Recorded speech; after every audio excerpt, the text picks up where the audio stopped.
Hakuishia hapo. Akaendelea V tena. Mimi nikamuuliza V.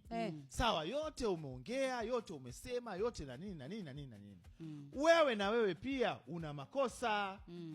Ulionekana Mlimani City unafanywa shopping na mbaba.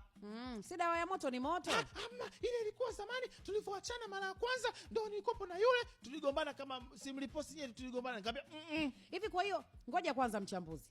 Watu wakishaachana kwa muda fulani kila mtu anatakiwa aingie kwenye mahusiano mengine. Sasa inategemea wakati wewe sasa hivi unamjibu vibaya mwenzio, kuna watu hapo mlangoni wanasubiria nafasi.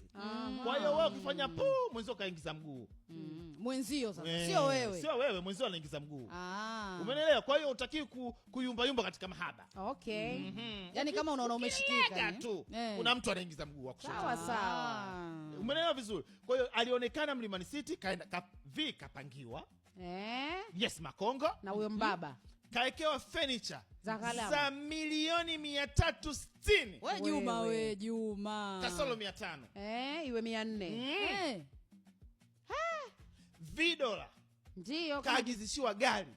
Bado haijafika. Haijafika bado. Gari gani? Au ndo siri hiyo? Discover.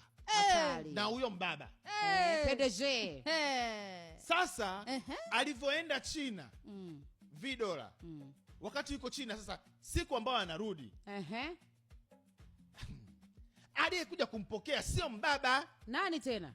Yule binti mrembo mzuri kama mnavyomuona kwenye picha. Anavutia sana, kapungua vizuri sana. Aliyekuja kumpokea producer Estukizi. Kazi kampelekea na maua. Kampelekea na maua. Toba kwamba vile